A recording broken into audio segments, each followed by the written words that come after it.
this amazing manifesto from Pier Paolo, unboxing bodies, unboxing personalities, unboxing heritages. And so we had this very simple idea of going from being boxed to being unboxed. And as soon as that kind of came to me, I saw this very black square box inside of our space and this couple dancing in it.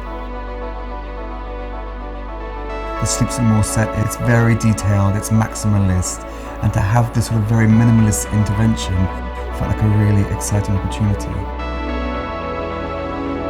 I think it's really important for us that every time someone returns to Sleep No More, they have a completely different experience, whether they're following a different narrative or discovering a new piece of the sonography, or whether they're discovering a new intimate one-on-one experience. And so we really wanted to ensure that that was part of our Valentino experience as well. We were trying to find the perfect audience journey that would really take them on an emotional roller coaster through Valentino, through the sets of Sleep No More, finding this big crescendo at the end.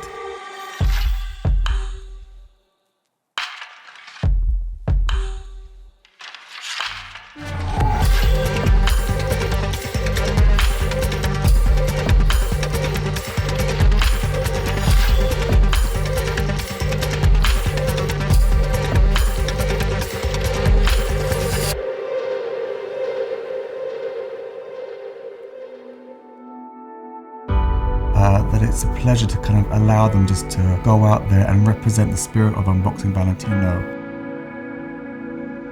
So we're really trying to merge that Sleep No More and that Valentino spirit of that constantly surprising, wonderful experiences that beguile and mesmerize an ephemeral dream.